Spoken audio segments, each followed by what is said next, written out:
Atul suicide ಬಗ್ಗೆ ಮತ್ತಷ್ಟು ರಹಸ್ಯಗಳು ಹೊರಬರ್ತಾ ಇದೆ. ಸಾವಿಗೆ 2 ನಿಮಿಷಗಳ ಮುಂಚೆ ರಾಷ್ಟ್ರಪತಿಗೂ ಕೂಡ ಇಮೇಲ್ ಮಾಡಿದ್ದಾರೆ, ದ್ರೌಪದಿ ಮುರ್ಮು ಅವರಿಗೂ ಕೂಡ ಮೇಲ್ ಮಾಡಿದ್ದಾರೆ. ಮೃತ ಅತುಲ್ ಅವರ ಪ್ರಿಪರೇಷನ್ ಹೇಗಿತ್ತು ಅನ್ನೋದನ್ನ ನಾವು ನೋಡ್ತಾ ಇದ್ವಿ. ಇದಕ್ಕೂ ಮುಂಚೆ ಏನೇನೆಲ್ಲ ಪ್ರಯತ್ನ ಪಟ್ಟಿದ್ದಾರೆ, ಕೈಯಲ್ಲಾಗೋ ಎಲ್ಲ ಪ್ರಯತ್ನವನ್ನು ಪಟ್ಟಿದ್ದಾರೆ ಅತುಲ್. ಯಾವ ದಾರಿಯನ್ನು ಕೂಡ ಅವರು ನಿರ್ಲಕ್ಷಿಸಿಲ್ಲ ಅಥವಾ ಪ್ರಯತ್ನ ಪಟ್ಟಿಲ್ಲ ಅನ್ನೋದಿಲ್ಲ. ಎಲ್ಲ ರೀತಿಯಾಗಿ ಪ್ರಯತ್ನ ಪಟ್ಟರೂ ಕೂಡ ವ್ಯವಸ್ಥೆಯಲ್ಲಿ ತನಗೆ ಯಾವುದೇ ಅವಕಾಶಗಳು ಸಿಗ್ತಾ ಇಲ್ಲ ಅನ್ನುವಾಗ ಈಗ ಅತುಲ್ ಈ ನಿರ್ಧಾರಕ್ಕೆ ಬಂದಿರೋದು. ಡೀಟೇಲ್ಸ್ ಕೊಡ್ತಾ ಹೋಗ್ತಾರೆ. ಈ ಬಗ್ಗೆ ಸತ್ತಾರ್ ಲೈವ್ನಲ್ಲಿ ಜಾಯ್ನ್ ಆಗ್ತಿದ್ದಾರೆ. ಸತ್ತಾರ್, ಈಗ ಅತುಲ್ರ ಈ ಪ್ರಕರಣ ಗಮನಿಸ್ತಾ ಹೋಗ್ತಾ ಇದ್ರೆ ಒಬ್ಬ ವ್ಯಕ್ತಿಯನ್ನ ವ್ಯವಸ್ಥೆ ಯಾವ ರೀತಿ ಮಾನಸಿಕವಾಗಿ ಕುಗ್ಗಿಸಿದೆ, ಆತ ಬದುಕಲಿಕ್ಕೆ ಸಾಧ್ಯ ಇಲ್ಲ ಅನ್ನುವಂಥ ಪರಿಸ್ಥಿತಿಗೆ ದೂಡಿದೆ ಅನ್ನೋದು ಅರ್ಥ ಆಗುತ್ತೆ. ಮೇ ಬಿ ಈಗ ಸಚಿವಾಲಯ ಬೇಕು ಪುರುಷರಿಗೆ ಇಂಥ ಅನ್ಯಾಯಗಳಿಂದ ಅನ್ನುವಂಥ ಆಗ್ರಹ ಆ ನಿಟ್ಟಿನಲ್ಲಿ ಕೇಳಿ ಬರ್ತಾ ಇರೋದು. ವಿವರವಾಗಿ ಈ ಬಗ್ಗೆ ಹೇಳ್ತಾ ಹೋಗೋದಾದ್ರೆ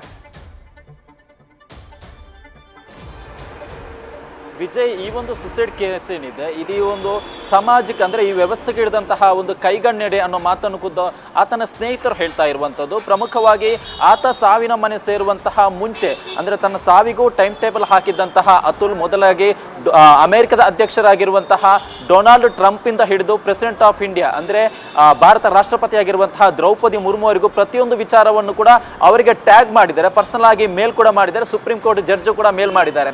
ಅದರಲ್ಲಿ ಪ್ರಮುಖವಾಗಿ ಅವರು ಉಲ್ಲೇಖ ಮಾಡಿರುವಂಥದ್ದು ಅಂದರೆ ದ್ರೌಪದಿ ಮುರ್ಮುಗೆ ಮಾಡಿರುವಂತಹ ಮೇಲ್ನ ಉಲ್ಲೇಖ ಮಾಡಿರುವಂಥದ್ದು, ನಿಮ್ಮ ಕೈಯಲ್ಲಿ ದೊಡ್ಡ ಮಟ್ಟದ ಅಧಿಕಾರ ಇರುತ್ತೆ, ಎಲ್ಲ ರೀತಿಯ ಅಧಿಕಾರ ನಿಮ್ಮ ಕೈಯಲ್ಲಿ ಇರುತ್ತೆ, ಸಾಧ್ಯವಾದರೆ ಒಂದಿಷ್ಟು ಬದಲಾವಣೆ ತನ್ನಿ. ಅದರಲ್ಲೂ ಪ್ರಮುಖವಾಗಿ ಈ ಅಂದರೆ ಪುರುಷರ ಮೇಲೆ ಅಂದರೆ ಫೋಕ್ಸೋ ಕೇಸ್ ಆಗಿರಬಹುದು, ಸುಳ್ಳು ಕೇಸ್ ಹಾಕುವಂತಹ ಪ್ರಕರಣ ಹೆಚ್ಚಾಗ್ತಾ ಇದೆ.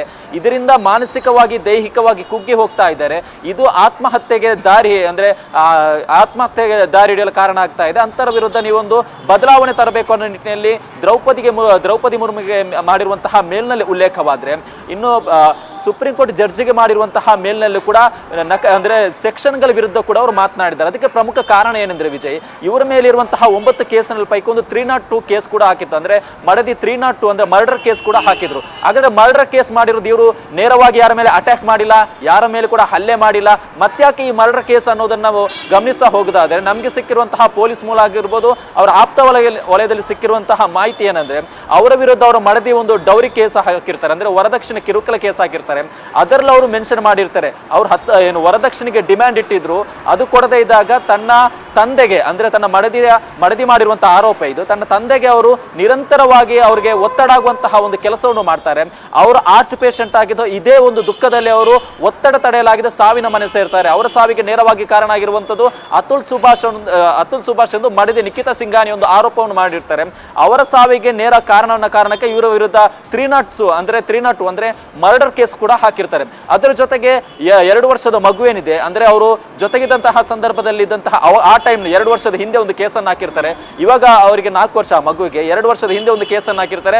ಮಗುವಿನ ಮೇಲೂ ಕೂಡ ಹರಾಜ್ ಆಗಿದೆ, ಅವರನ್ನು ಕೂಡ ಸರಿಯಾಗಿ ನಡೆಸಿಕೊಂಡಿಲ್ಲ ಅನ್ನೋ ಕೇಸ್ ಕೂಡ ಹಾಕಿರ್ತಾರೆ. ಈ ರೀತಿಯ ಸೆಕ್ಷನ್ ವಿವಿಧ 302 ಸೆಕ್ಷನ್ ಆಗಿರ್ಬೋದು, ಹರಾಸ್ಮೆಂಟ್ ಆಗಿರ್ಬೋದು, ಸೆಕ್ಷುವಲ್ ಹರಾಸ್ಮೆಂಟ್ ಆಗಿರ್ಬೋದು, ಈ ರೀತಿಯ ಸುಳ್ಳು ಸೆಕ್ಷನ್ಗಳನ್ನು ಹಾಕಿ ನನ್ನ ಮೇಲೆ ನಿರಂತರವಾಗಿ ನನ್ನ ವಿರುದ್ಧ ಈ ರೀತಿಯ ಸುಳ್ಳು ಸೆಕ್ಷನ್ಗಳು ಹಾಕಿ ನನ್ನನ್ನು ಕೋರ್ಟಿಗೆ ಅಲೆಯುವಂಗೆ ಮಾಡಿದ್ದಾರೆ. ಇದರ ವಿರುದ್ಧ ನೀವು ಕ್ರಮ ತಗೋಬೇಕು ಅನ್ನೋ ನಿಟ್ಟಿನಲ್ಲಿ ಅವರು ಸುಪ್ರೀಂ ಕೋರ್ಟ್ ಜಡ್ಜಿ ಕೂಡ ಒಂದು ಮೇಲನ್ನು ಮಾಡಿರುವಂಥದ್ದು.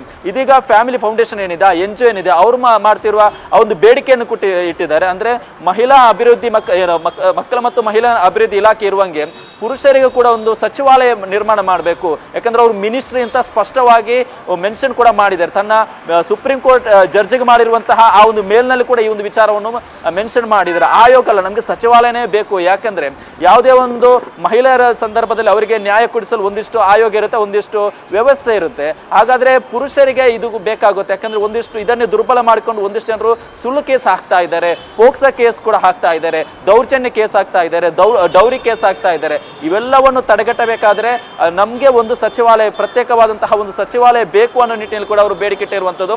ಇನ್ನು NGO ಏನಿದೆ ಅಂದ್ರೆ ಯಾರು ತನ್ನ ತನ್ನ ಗಂಡಂದಿರ ಮೇಲೆ ಸುಳ್ಳು ಕೇಸ್ ಹಾಕ್ತಾರೆ ಅವರ ವಿರುದ್ಧ ಹೋರಾಟಲು ಒಂದು ರೆಡಿಯಾಗಿ ಸ್ಥಾಪನೆ ಆಗಿರುವಂತಹ ಈ family foundation, save India family foundation NGO ಏನಿದೆ. ನ್ಯೂಸ್ ಫಸ್ಟ್ ನಿರ್ಭೀತಿಯಿಂದ ನಿಮ್ಮ ಪರವಾಗಿ.